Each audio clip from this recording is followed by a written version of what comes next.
আসসালামু আলাইকুম, নমস্কার। তো চাচার আইসাল মানকাছার থেকে, মানকাছার না মহেন্দ্রগঞ্জ, মেঘালয় মহেন্দ্রগঞ্জ থেকে আইছিল চাচারা। এর ঠেসার মেশিন নিয়ে গেছে। তো চাচারা এর নিয়ে গেল। দর্শক, আপনাদেরও যদি লাগে এই ধরনের ঠেসার, তো আপনারা নিয়ে আবেন। এই চাচারা নিয়ে গেল। তো চাচার মুখে থেকে শুনি কোন থেকে আইছে। তো চাচা কোন থেকে আইছেন গো? আমরা তো মেঘালয় মহেন্দ্রগঞ্জ থেকে আসছি। একবারে আসাম মেঘালয়ের বর্ডার না, বাংলাদেশ বর্ডার না? বাংলাদেশ বর্ডার। আমরা একবারে আসামের শেষ মাথা। দর্শক, এই বহুদূর থেকে আইছে। এই চাচারা ঠেসার নিয়ে গেছে। ঠেসার দিকে তো পছন্দ হয়েছে না? হ্যাঁ, পছন্দ হয়েছে। তার তা আপারটা তার রয়েছে আরো আছে। তাহলে ওন থেকে যদি কাস্টমার আইফার চায়, আঙ্গনকার কথা কয়ে গেলেন, আপনি তো দেখে গেলেন, কোনো সমস্যা পাইছেন কি না? তো দর্শক, কোনো সমস্যা বানাই আমাদের এখান থেকে ঠেসার নিয়ে গেল। আপনাদেরও যদি লাগে তো আপনারা নিয়ে হবেন। এইদিকে স্টক আছে, এইদিকে ভিতরে আছে।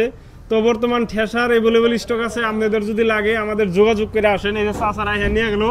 আর মেশিন চলাইবেন, যদি কোনো অসুবিধা পান আঙ্গ ফোন করে জানাবেন, ভিডিও পাঠিয়ে দিম। যদি ঠিক না করে হারেন ভিডিও দেখে আমরা যাই ঠিক করে দিয়াম। মেশিন নিছেন, কোনো টেনশন নাই। আঙ্গ থেকে মেশিন নিলে মেশিন নিয়ে কোনো চিন্তা করা লাগবে না। ডাইরেক্ট ফুল সার্ভিস পাইবেন। আর কাম করে নিজেরাই করবেন, কাম করে কোথাও শান্তি পাবেন। ধন্যবাদ। ফাইনালি একটা গাড়ি ডেলিভারি দিলাম, ঠেসার আর গাড়ি একসাথে ডেলিভারি দিয়ে দিলাম। এই যে এই ভাইয়েরা নিয়ে গেলো, এই যে এই ভাইয়েরা নিয়ে গেলো, এই গাড়ি নিয়েছিল। আর একটা ঠেসার ডেলিভারি দিয়েছি বর্তমানে। ভিডিও বানার তালই হইল না।